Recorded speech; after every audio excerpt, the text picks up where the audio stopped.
first came to New York from Canada, I believe I once heard you remark that card magic was at a very crude kind of state, that there were not really very many skilled card handlers doing magic. Maybe there were some gamblers who knew some things, but from the books I read and the people that write about you, it seems that you're the guy who is credited with having really promoted and analyzed and even designed a lot of present-day card handling. Well, I wouldn't take credit for that, because there was a Dr. James W. Elliott, a Harvard graduate, a very clever doctor who absolutely gave up practice, and he had a mania for cards, and he devoted his life to it. Dr. James William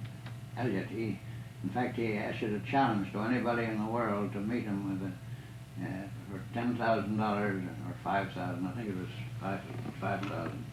Money values have changed since then, but I think it was $5,000. Any man in the world to meet him with a regular pack of cards, and they had to do 10 original things and 10 standard moves. But nobody accepted his challenge, although Clinton Burgess and a fellow named Barney Ives, two other magicians, were very anxious to challenge him, but they couldn't raise them $5,000. But Dr. Elliott was the only magician that I met in New York in those days that handled a regulation pack of cards. All the magicians in those days used to use a euchre pack of 32 cards, which are 20 cards removed. So the pack, in the old Hoffman books, old Professor Hoffman, he advised in the books, Modern Conjure, More Conjure, in the old days, he had advised the use of 32 cards, because he said 52 were much too bulky to handle. And when I first met Dr. Elliott, he said, "Well, young man," he said, "you use a full pack of cards." It was quite unusual in those days to use a full pack. I mean, because, of course, euchre was very prevalent. There were several... Well, was euchre a French deck originally? No, well, there is. I forgot the name of the French. There's several French games that use 32 cards. And the game that Damon Runyon used to write about all the time, Clabriage, it's K-L-A-B-B-E-R-J-A-S-S. It's a funny, but it's pronounced club. They call it club. Now that's a very beautiful two-handed game, much superior to gin or any of these games. It's a very wonderful game, and it's funny that very few people play it. Now, most of the people who play it think it's of Hungarian origin, but I've read that it's not of Hungarian origin. But anyway, it's a very beautiful game, but it's played with 32 cards. In other words, all below the sevens are removed. But in the old days, Hal Altman, who was the Metro Golden Scout for MGM, he was H.B. Mayor's secretary, he did some beautiful work with cards in those days, but he always used 32 cards. In other words, the well-known Sauté de Coupe, or the pass, as known as the shift to the magicians, is so much easier to make with 32 cards than it is with a full pack, and they all use 32 cards. Everybody would remark in those days, "Am I going to use a full pack of cards?" They thought they were unwieldy, you know. Excuse me, but that's like if you're practicing... But that was owing to the fact that Hoffman, who was the father, you might say, or I don't know, of the arts, I mean, his books are still standard today, very wonderful books were written years ago, but he advised strongly the use of 32 cards, so the students reading those books took his word for it. I was going to say, practicing a second deal or something like that is easier with... Well, a bottom deal, much easier. All the books used to say, of course, that bottom dealing becomes much simpler when you get reduced. Well, to reduce it right down to 2 cards, you can see if you have 2 cards, it's just as easy to take the bottom as it is the top. Right. So in other words, it goes proportionately up, because the difficulty increases the more cards you have. But this is rather strange that nowadays you never see anybody do tricks with only 32 cards. I mean, they'd say, "Where are the rest of the cards?" You know. But in those days, it was quite accepted. Right. It's rather interesting with cards. But of course, as I say, card technique. In my opinion, since the days of Hofzinser and some of the old-time really great magicians with cards, the effects haven't been... I don't think, in my life, I think I said in the last program that Paul Curry's Out of This World, where the spectator segregates the red card and the black cards, is one of the few absolutely new effects in my lifetime, because it may be a new effect if you use 2 7s instead of 2 4s. That's not a new effect. The effect is the same.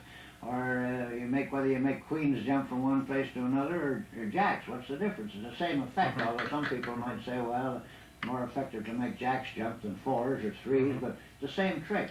And a card appearing face up in the pack, whether it appears face up in a complete pack or only in a batch of 4 or 5 cards, the effect is the same. A card reverses itself.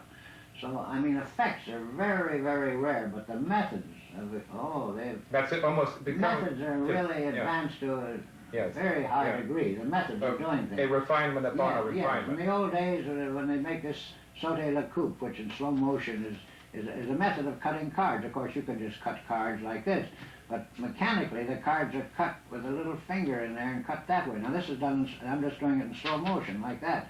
That's known as sauté la coupe, or jump the cut. Sauté la coupe is jump the cut, or that's the French, or the pass, and some people call it the shift. All magicians call that a pass. Now there are many ways of cutting cards. I mean, cards can be cut this way, they can be cut this way, many different ways. And as a matter of fact, I think I know 36 different ways of cutting a pack of cards. Now the reason there's been more thought put on methods of cutting cards than anything else is because in a card game, cards are cut always. And it is an old saying, put your faith in Providence, but always cut the cards, which is true. No matter how skillfully a gambler might run up a hand so he'd get a royal flush or a straight, if the cards are cut, that destroys his run-up or his setup that he's now. So there's been a lot of thought on killing that. In other words, bringing the cards back the way they were. Now, of course, as I say, if cards are cut like this, I'm doing it very openly, and this is done like this. Naturally, the cards are back the way they were before the cut, or the cards can be cut like this and picked up like this. Now they're the same way again. You see, I'll do that face up, and you'll see what I mean. See, the 4 is on top. Now the 5 should be the card on top, but the 5 goes underneath. It's hard to do. I'll put the ace here. It's easier to see. Put the ace here. Now, when I cut the cards, that 5 should be on top, but the cards are picked up this way with a sweep, so they go back. Now that's another way of circumventing the cut. But there are numbers of ways of doing this. Now the reason there's been so much thought put on this, not only by magicians, because magicians use this move to bring a card from the center to the top of the pack, but gamblers want to use it to make money. So there's been a lot of thought put on. But any time there's a lot of money to be made, there's been a lot of thought put on. Well, gamblers through the ages have tried different ways of overcoming the cut. Now there's another funny way of overcoming a cut. Now this is, supposing here we got the 2 of hearts on the top. Now the cards are cut like this, cards are cut, and you accidentally drop a few when you go back for them, and that leaves the pack back in order. So there are many ways of accomplishing this. I mean, I could talk for probably hours on just doing nothing but circumventing that cut. That's okay. But anyway, there are many ways to do it. But that's just one branch of cards. I mean, there's second dealing, there's bottom dealing, there's third dealing, there's dealing from the center of the pack. Did you practice endlessly in those years with? Well, no, I was more in the creative end. See, I'm a will-o'-the-wisp, I suppose.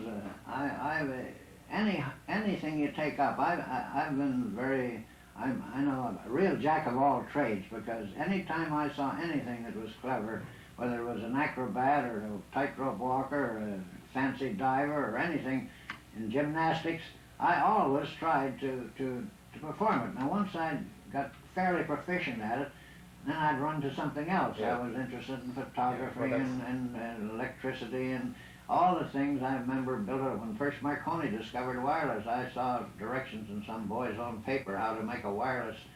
And I was just so excited, even in a room when I got the little ticker to respond without any wires. I thought this was a real miracle. I mean, but I was always interested in anything, but all through, magic has a peculiar fascination, because I think you're striving for perfection, and perfection can't be reached. I mean you can't, you're always short of perfection. But the nearer you approach perfection, the more you feel you've achieved something. And anybody who's been in any kind of art or learning, I don't care whether it's violin or piano, there's a great feeling of achievement. I mean, I'm not talking about commercial. I hate that word commercial, because after all Howard Hughes is commercial, I suppose. I don't think he's a very happy man. But I really believe that achieving is just like a kid waiting for Christmas. When you finally Christmas comes, it's a little bit disillusioning, but it's not so with magic. You can never reach that saturation point in magic, because you can't reach perfection. There's no such thing. But you can, the closer Sure. you come to perfection and attaining and creating an effect, the more pleased inwardly you are yourself. Sure. And I think every artist has that same feeling. Yeah, I think that's true. The last time we talked, I know you said something that I think was so very apropos to the creative person, and that was that don't you, I believe you said something very close to this, don't you find that you can take and narrow your field down to a point where you have really a very small audience after a while?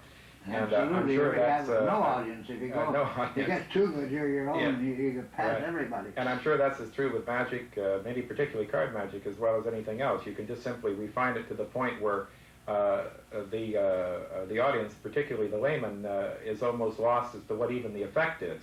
The great Hofzinser, who is, to me, of course, that was way before my time, but in Vienna, he was way, way ahead of everybody, and he died a very bitter man. In fact, he got his wife to destroy every written memoranda he had, and she loved him very dearly, and she did. And so the only things we have are things that come to us secondhand from his pupils, which he had 2 or 3 pupils. But he just got bitter, because it's a strange thing when you, well, I don't know, I can't go into too much to discuss, but it's a strange thing when you spend a lot of time and thought on something, and perhaps, I mean, a little simple thing, perhaps it's taken you 7 or 8 years to finally bring the thing to simplicity. I mean, what was it Leonardo said?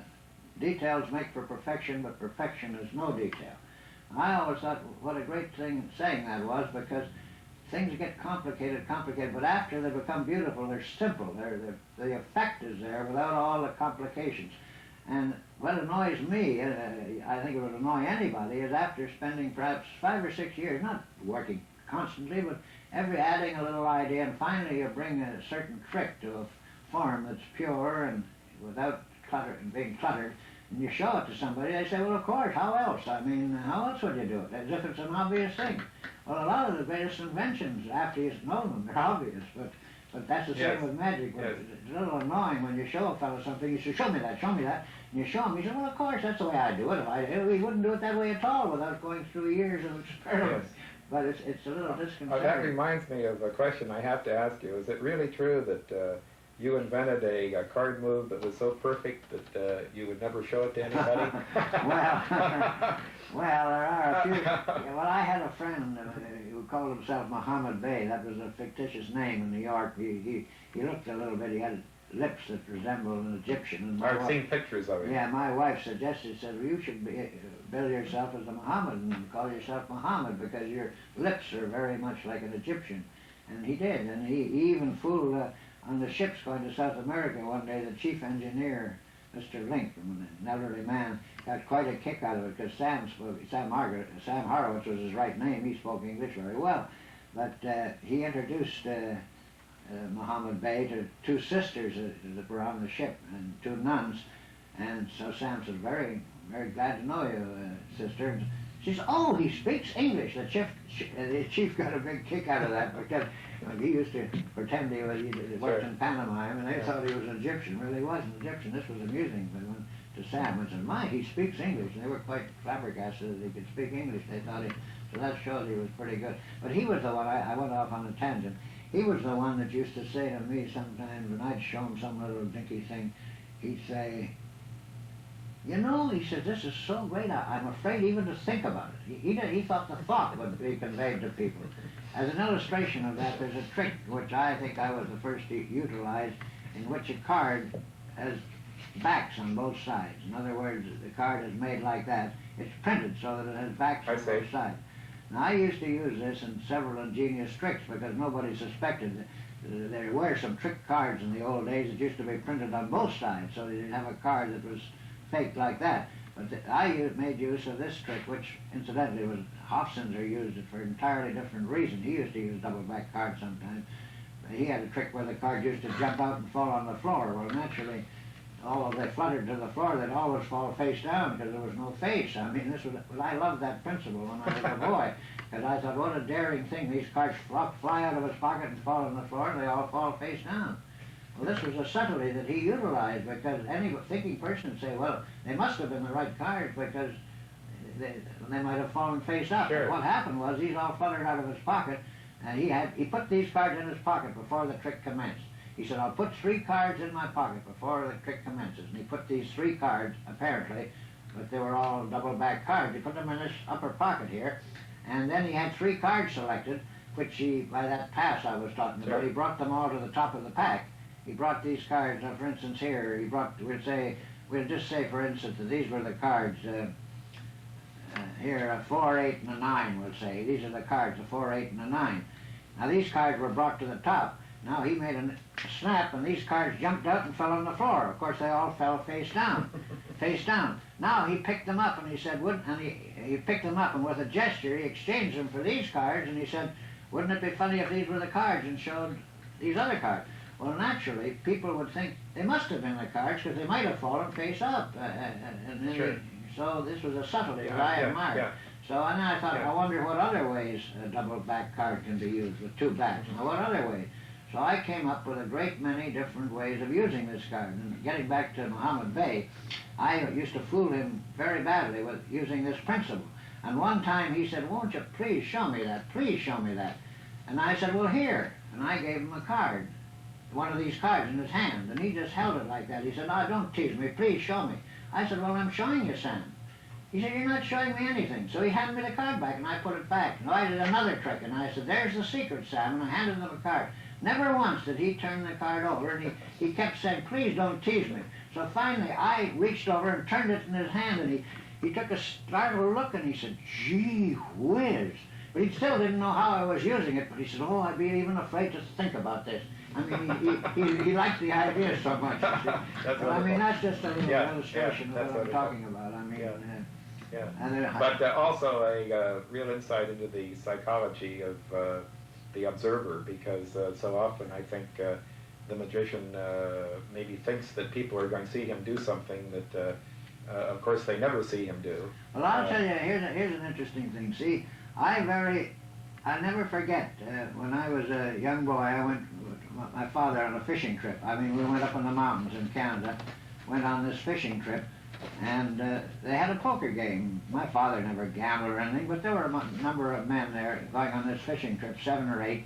And this night they had a little poker game. And I was watching them, and anyway, I selected a card. From some man called me over. I was only about probably 8 years old. He says, Sonny, come over here, I'll show you something. And he took the cards and he had me draw a card, and I put it back, and he said, what was the name of your card? And I said, Ace of Spades, and he cut the card at the Ace of Spades. And I said to myself, my goodness, how did he do that? As a little boy, I thought, that's beautiful. I do some tricks, but I can't do anything so neatly as that. And I was flabbergasted, so I hounded him and kept coaxing him. He said, you're too young, Sonny, to learn this. I said, no, and I showed him a few tricks. Then when he realized that I was really interested, he did show me a few little things, and I remember thinking, now he was a gambler, although when I think back now, he probably wasn't a professional gambler, but he knew something about gambling. And that gave me, I began to think, well, these gamblers, they make money out of cards. They have to be good, because a magician can get caught, and they say, oh, I caught you, I don't know how you do that.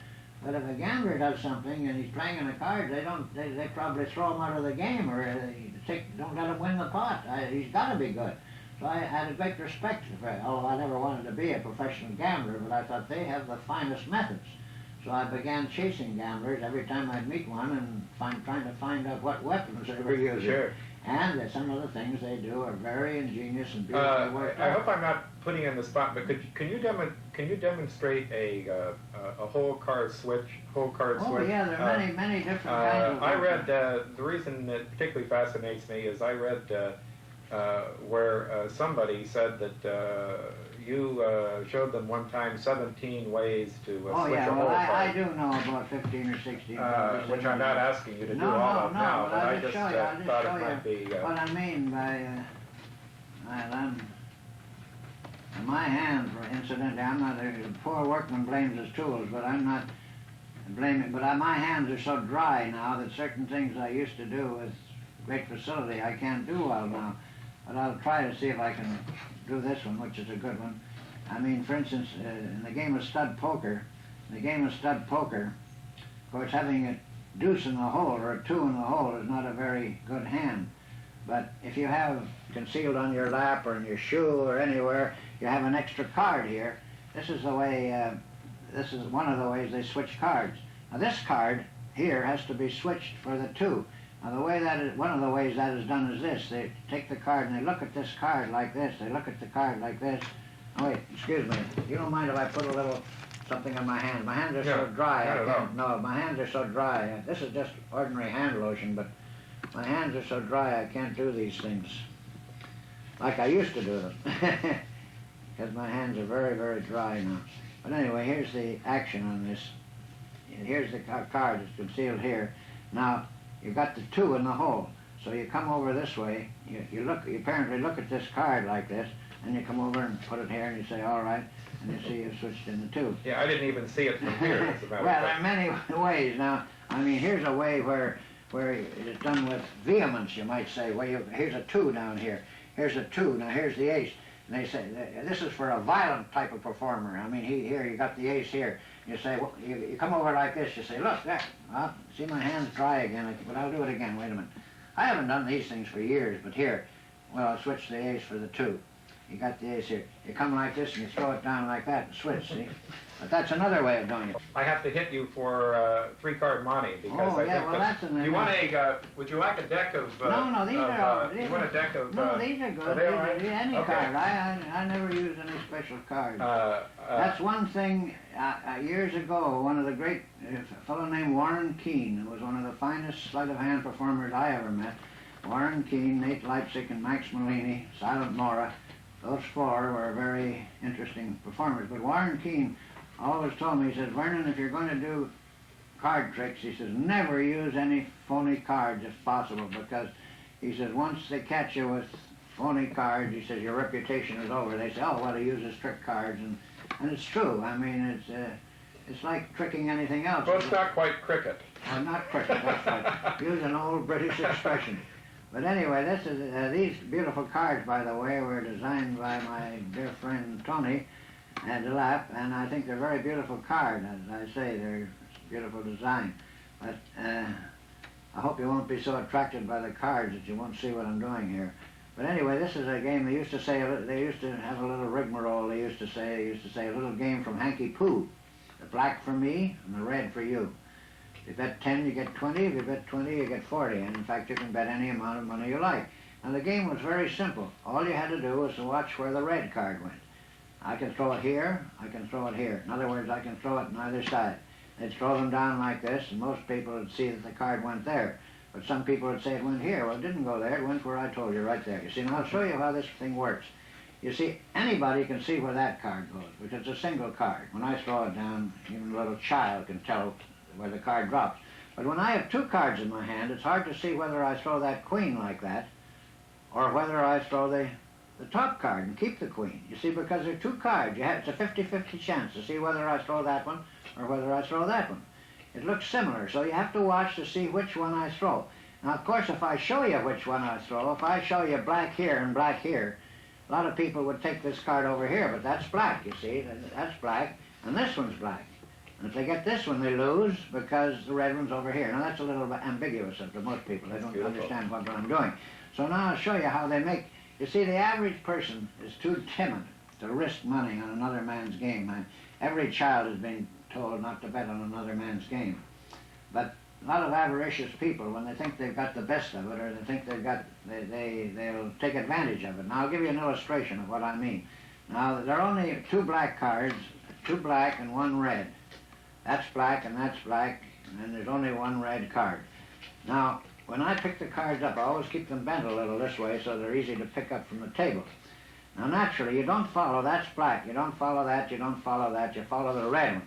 Now, when I throw the cards down like this, see, although I cross my hands over like that, it's hard to see where it goes. And I pick up the card and I pretend not to notice. I don't notice it because the corner's covered over, see? He covers it over like that. I got them bent a little here. So, When I pick up the card, I say, now gentlemen, don't throw my cards around like that on the floor because they get soiled and it's easy to spot them.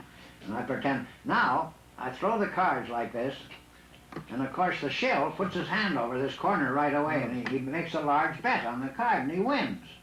Well, now these people that are avaricious standing around, they say, well, this is easy money, that the card is bent. So he says, now I'm going to throw them again. Don't forget, that's black, this is black, and this is a red one. Now he said, I'll do it once more. Now this time, he can't get his hand, the money down fast enough because they see the bent corner, but you see he's fooled because...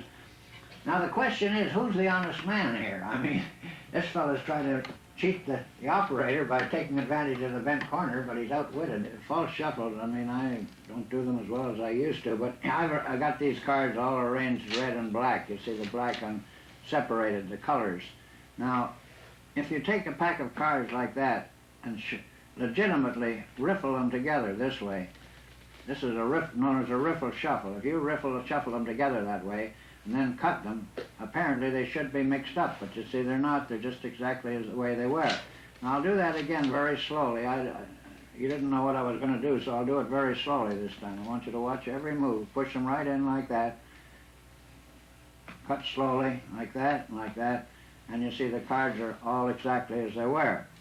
Now some people say, well, I mean, an annoying person will say, well, I know what happens. Wait a minute, let me see. What happens, you push them, put them together, then you pull them out again. But look, I'll show you how slowly this can be done. The cards are put in there like that and pushed right in together.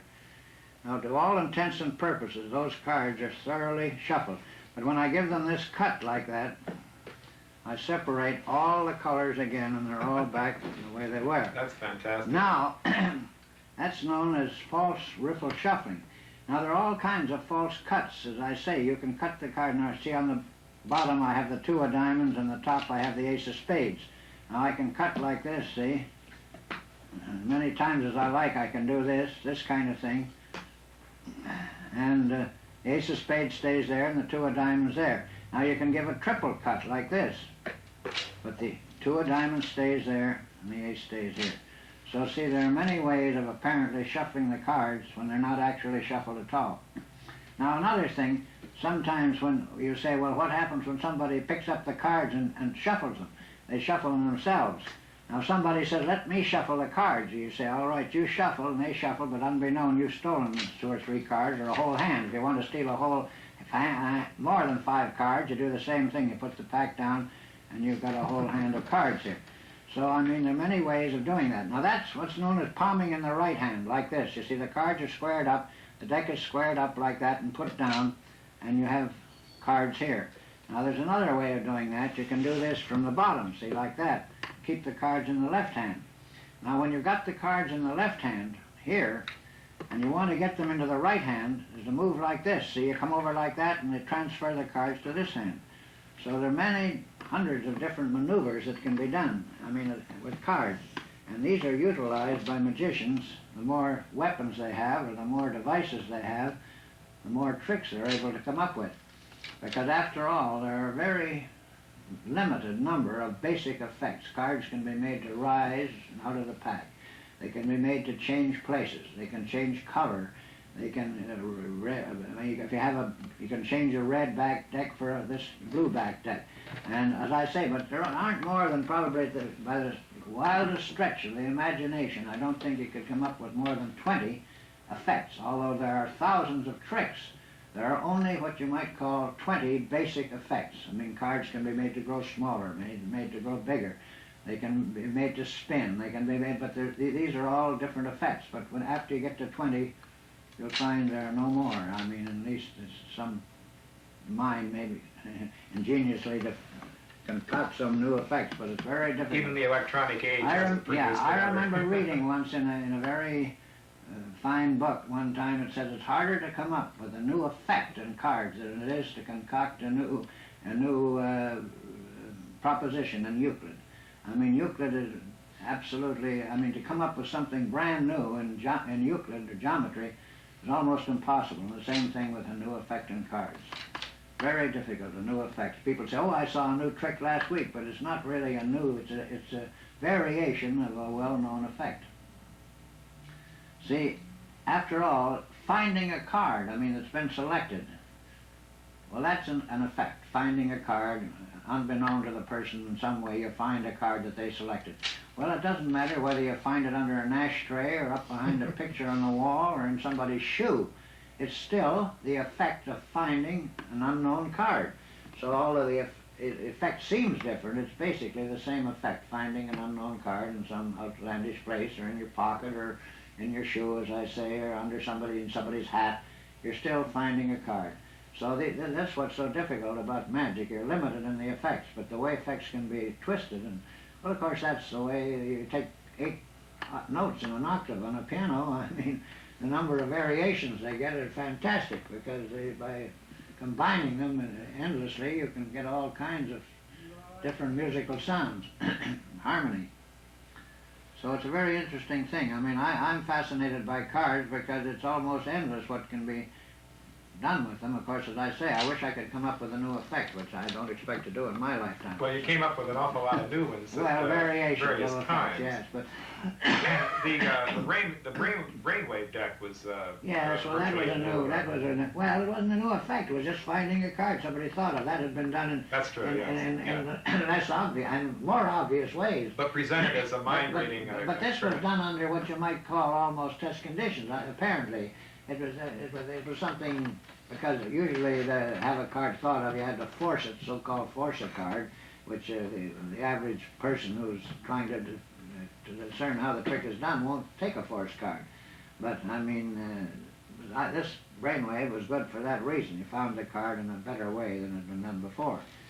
But I don't take any credit for any of these things. It's just because I fooled around with them more than a lot of other people. If I have these red cards and the black cards like that all together, now it stands to reason. When I riffle those cards together, riffle them together like that, and push them in, those cards are absolutely mixed up.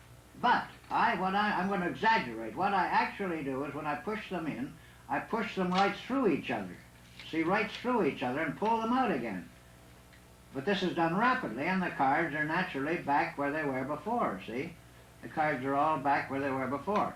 Now, I'll show you what I mean. Look, if I do... Wait, there's one black one out, 2 black ones out of order there. Now, if I do this, push them through, let me show you that again. It doesn't matter. As I say, cutting has no bearing on the cards. But now, if I shuffle them like this, now if I push them through diagonally and pull them out, they're going to be back where they started. But if I don't push them out, and do that, now they're lost, they're all mixed up. But that time, see, I did a swindle, because I didn't really do what I said I was doing, but apparently I did. And see, the cards are back. But that's a trick, that's not a skillful thing, that's a subterfuge, okay? But there are many ways of, oh, here's an interesting thing. Everybody that sees a magician, everybody that's seen a magician has seen him do a so-called color change. Now, a color change is done this way. I'll stand up so you can see it better. I mean, a color change is this. By passing your hand over the card, you see, you change it. Now, Leipzig, years ago, used to do it by simply slapping the card. He'd slap the card and it would change. But there's another way, I mean, much easier. Why rub the card or slap it or anything? You can take any card. Now, for instance, this 3 spot. Instead of rubbing it, just pick that spot right off, see? Now, that's the easy way to do it. So on and so forth. I mean, this is... That's beautiful. Dr. Hooker was a chemist for the Rockefeller Foundation.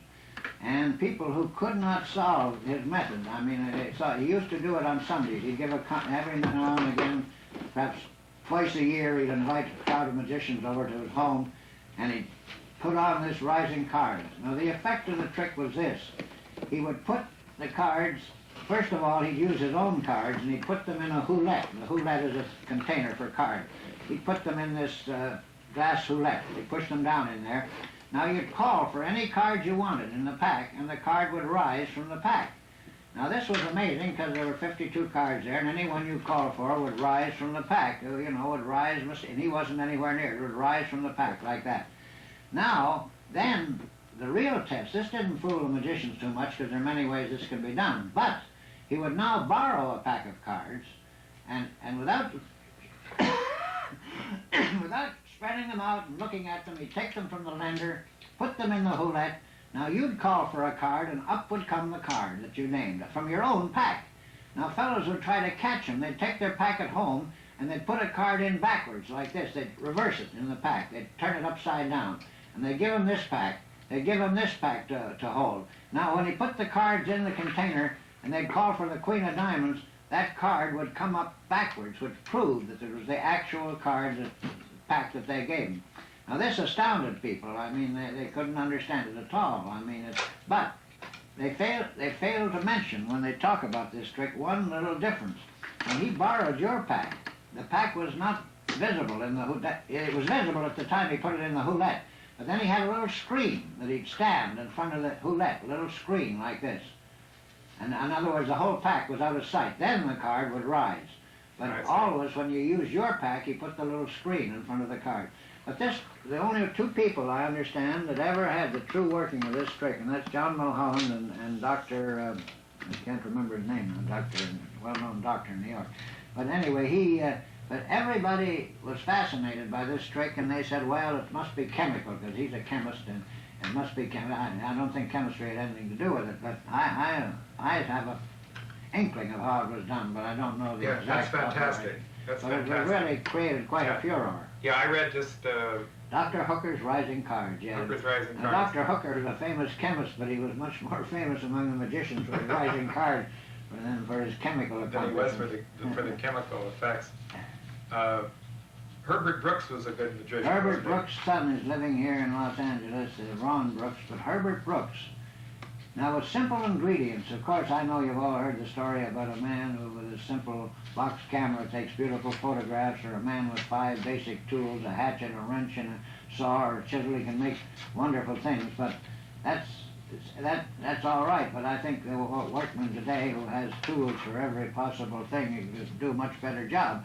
But here's a fellow, Herbert Brooks, that only had about 5 basic sleights. He did them all well, and he created really miracles with a pack of cards, because he used them very judiciously, and he was very, very good performer.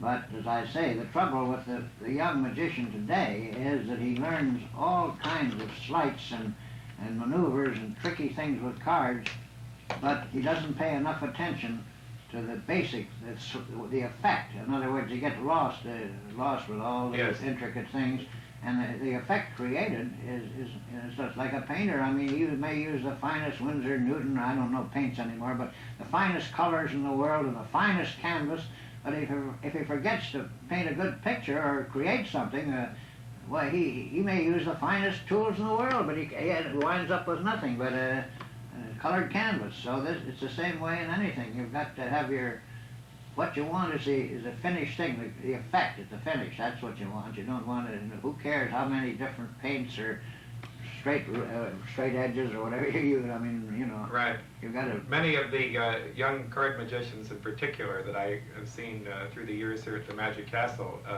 handle cards. Many of them so beautifully. Oh, they do. Now, just while you mention handling cards, you know, anybody.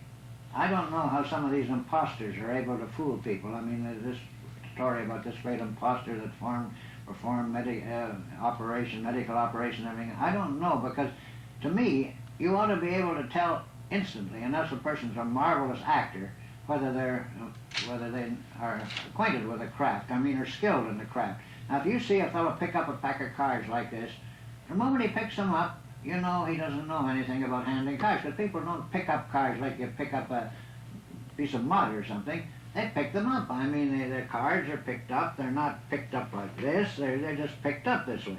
And another thing, if a fellow puts down cards and they're all sloppy, a good card handler always puts cards down with a neat block. And you see, there's a big difference in this. I mean, putting cards down, of course, it's all right. You want to be careless. But if you're doing a neat trick and you say, now, they're the cards, you put them down, they look so much neater and firm that way. What if you put them all sloppy? It's a different thing. And the same way when a person handles cards, if they hold their hands over them like this, they're butchers as far as card handlers are. You don't hold cards like that. They have to be handled a certain way, the same way a good golfer will handle his club, or a tennis player hold his racket. I mean, this is discernible instantly to anybody who's familiar with cards. You can tell by the touch. Same way when if a person holds up a card like this and says, look, now watch that card, Well, you know, you don't hold cards like that. You hold them at your fingertips, so you hold them. They're fragile things. They're not held like this or like that, or look at this card and watch that card. And yet you see people who say they're good with cards, and they say, oh, remember that card, no? Well, you don't do that. I mean, a card is It's a very delicate very pretty thing, isn't it? And you hold it that way. Like a flower. You don't hold a flower and crush it. You hold it up and show it. Let them get the odor, the fragrance. Fragrance is an odor in a flower. There was a time when you used to do a lot of so-called mind-reading mental yeah, in fact, I had a card years ago in New York. I had a card. You don't draw a card, you merely think of one. I had printed on the card. You don't draw a card, you merely think of one. Because I was quite enamored with the fact that you could let a person think of a card and find out what they were thinking of. Well, this is a psychological thing. Now, this is something that it takes a lot of training to do, and I used to do it quite well. This is not an exposure, but some of the onlookers might like to try this sometime. This is really a beautiful thing, but it's got to be done a certain way. If you're talking about something very interesting to somebody, you've got to have their attention. I mean, they've got to be listening to what you say and following it. In other words, I'm showing you a Queen of Diamonds, but I must not let you be conscious that you see that Queen of Diamonds. I've got to get you so interested that I keep emphasizing a point, but I keep flashing this Queen of Diamonds on you. But if you once look and say, oh, there's the Queen of Diamonds, this thing's no good, I've got to get you so absorbed in what I'm talking about that you see that, but you don't realize. Subconsciously you see it, but you don't take any heed of it. Now later, if I put these cards down and I'll say, here's a funny experiment I'm going to do, and I look through the cards and I say, there's 52 cards in the deck. Now, when I count 3, I want you to name a card, and 1, 2, 3, they'll say Queen of Diamonds. But this is not easy to do, because you'll either overdo this part of showing them the card, or you won't hold their interest. But I used to be fascinated by this kind of thing when I was a boy. And it's, of course, a subconscious thing. Yes, and I even did it on a teacher one time, at the Royal Military College in Canada, old Balls Alec. He was our mathematical teacher, and I was fooling around in the class showing somebody a trick. And he called me up. He said, Vernon, bring those cards up here. So I brought them up here. And he said, I'm going to show you. He said, how ridiculous this tomfoolery is. He said, any trick you do, he said, by logic and analysis, he said, I will expose to the whole class here, any trick you do. So I said, I don't think you can. And I tried this on him. And I said, of course, I've got to do something that you won't understand at all. And I said, now when I count 3, you'll name a card. And boy, was I delighted when he named the card that I worked in the class. Yeah. And boy, he shook hands with me. He said, Vernon, you're diabolical. Go back to your seat. He just gave up. And, if I'd done some ordinary little card trick, he probably would have caught it and, exposed it. Yeah. But I was always interested in things of that kind, because those are psychological. And my main interest in magic has always been for 2 reasons. One is it's a great insight into people's character. Now, some people, they'll enjoy a good trick and they'll laugh. They say, boy, I don't want to know how it's done. Gee, give me a thrill. It takes me back to fairyland when I read fairy tales. It's great. Another fellow, oh, well, you must put it up here. Ah, well, their attitude is, well, it's a challenge. They think they're not intelligent because they say, well, you slipped it up your sleeve. Oh, you got a trick pack of cards. It makes them mad. They minimize it. Yeah, they get annoyed. And it's very interesting, the different types of people. And I've made a kind of a study of that kind of thing all my life. And the other reason I took up magic, because I've always been interested in the psychic and the occult. And I thought, if someday we do discover some real telepathy or real phenomena of some kind, I will have an advantage over other people because I've gone into it so deeply. Yes. And I would love to advance civilization, if you would say, a little bit by contributing something in that respect. But I've looked and looked in vain. I've never seen. You haven't found any. Never found any ghosts or phenomena. You haven't found I've traced down a lot of these things, and now this Uri Geller now that's going around bending spoons. There's a young fellow I met in Florida named Irv Weiner. I'm sure I've never seen Geller do this. In fact, Mary Ann Hooper wanted me to go on a program about a month ago on Sunday on the Today Show and discuss Geller. But I said, Mary Ann, I'd love to go, but I've never seen Geller work, so I can't discuss someone I've never seen work. Yes. I said, if I'd seen him once, I'd be glad to. But he's been astounding everybody, and yet this Irv Weiner, I'm sure bends the spoon and better than he does, because there's no force used or anything. It just seems to be magical, but he does it by the Yes. method. You don't think that a certain intensity in reference to thinking a thought projection in the reference to a card If you could concentrate on that card and suddenly have the design change or something about thoughts, it would certainly be fascinating. I mean, what hard artwork, to tell you, of course, what the artwork top you could card do, is. what you could do if the mind could control inanimate objects, it would be. But as I say, the Russians are doing a great deal of research on this kind of thing. And, you know, years ago, Clayton Rawson, who died recently, he was the one that wrote the Scarney Dice book, you know, and he wrote footprints on the murder in a top hat and footprints on the ceiling or something.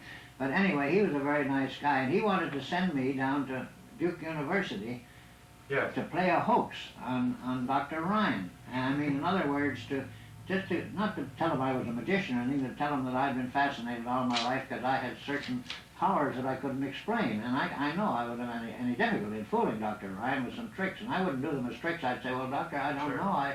I just seem to know what the card is. Well, isn't this what Geller's doing? Well, something like that. Yes. So, but my boy, I've got two very nice boys, and my youngest son, who's quite a scientist, he said to me, Dad, he says, you've never done any harm with your magic, have you? I said, I don't know what you mean.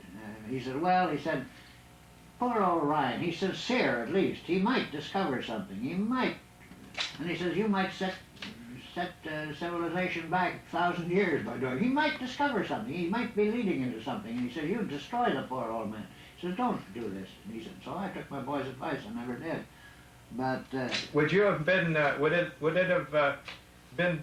Would you have felt? Would it have been hard for you to have done that? I mean, would you have been able to pull it off all right? Oh, I think without any trouble, because I know people have conducted experiments for Dr. Ryan. He's very gullible. I mean, he's very naive. He has faith he wants it. Well, he wants it genuine, and he wants to accept it, you see, and he's anxious to. So apparently Stanford Research has the same problem, because Geller was up there for a period of time, and I guess he kind of baffled most of the scientists. Well, this Randy from Canada, I haven't seen him, but they say he does it much better than Geller.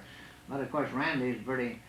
But as I say, Jerry Andrus, have you ever met Jerry Andrus? I know, he's from Oregon, isn't he? Yes, from Oregon. Now, Jerry Andrus, here's a very strange thing. He's an out-and-out atheist. But I never knew in my life anybody who lives more by Christian principles because everything he does, I mean, he won't even take a card like this, the Queen of Diamonds. If he's changed this card, and it's not the Queen of Diamonds, he's changed it for one of these other cards, he won't say, I'll put this Queen of Diamonds on the table, because he knows it's a lie, and he won't even do that. I said, but you're a magician, you take liberties with the truth, Jerry. He said, no. He said, and I won't do a mind-reading trick. And I said, why? He said, because it furthers superstition. He said, if I fool people very badly with I tell them it's telepathy, you know, I tell them it's done by telepathy, and I'm successful, he said, they go away believing in telepathy. Now, he said, there's enough superstition in the world. Right. And he said, I don't want to be, you know, and he really believes that. Wasn't it you who said magic is the art of deceit? Well, that's certainly true. It's debatable whether the cups and balls or the linking rings are the older trick. I mean, I think they both date back. Of course, this is of Chinese origin, the linking rings. Dates back to, in the old days, am I on? Yes, you are. In the old days, they used to use Chung Nang Su, he used 16 rings. Some of them used 12. The standard thing they sell in stores sells 8 rings. I worked one with 3 rings, with 4 rings, 5 rings. But I finally settled for half a dozen rings. Now, I'm using the same principle as used in the Chinese trick, and I have this small set of rings here, which I'll count. They're all separate and solid, and they're, as you can see. And I'm going to do this very slowly so you can follow exactly how it's done. Solid bands of steel. And just by rubbing them together like this, that one will link in the other. And they're solidly linked one in the other. And they come apart just like rings of smoke. Now, of course, there has to be an opening of some kind. There's not an opening, but there's a soft spot. You can tell by the sound, the clearness of the ring. Now, I'll just show you how you can... Right, oh, I didn't get the soft spot. There it is. Now, of course, I'm not being perfectly honest. There's an opening through here, see? Now, if you reach through this opening and pull, you see the ring comes right up. Now, perhaps I'm working a little too quickly, so I'll do it very slowly this time. I'll take 3 rings and I'll try to link them in midair. There they are, linked in midair. Solidly linked. These can be thoroughly examined by a very sharp-eyed committee.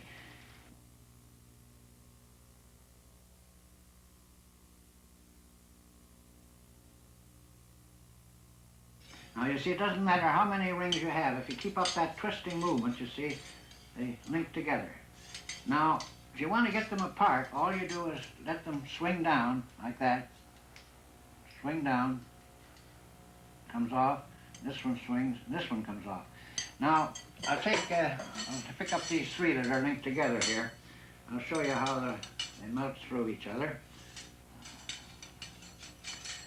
Now, of course, I'll put that on slowly by the twisting movement. Now those are solidly linked together. I'll show you how to link the rings together in 8 different spots.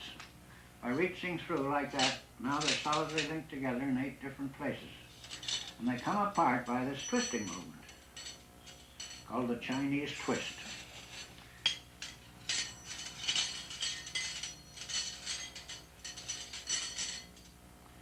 Now you make a large-sized stirrup like this. You put this ring in here, and if you let them fall by their own weight, they'll all fall in a chain, 6 rings. You take them this way, they all go on a single ring. Now, every time I do this, I know what everybody thinks. They think there has to be an opening in this top ring. Now, if there is, it'd have to be a pretty large opening to come through 2 inches of solid steel.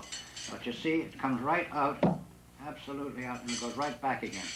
Now, some people still believe that some of these rings are permanently linked together because that's the way they try to imitate this trick in the magic supply places. But I'll show you each ring is solid and separate.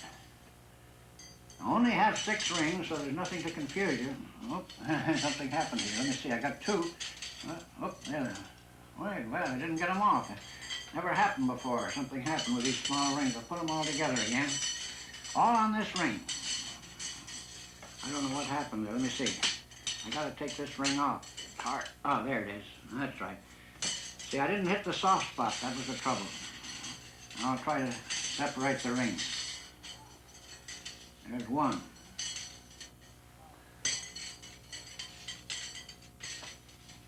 There's 2. I hit the wrong soft spot there. You got to hit exactly in the spot. That's 3. Now, this is this move that I told you where you swing them like that, and you see they come right apart. That's all there is to that.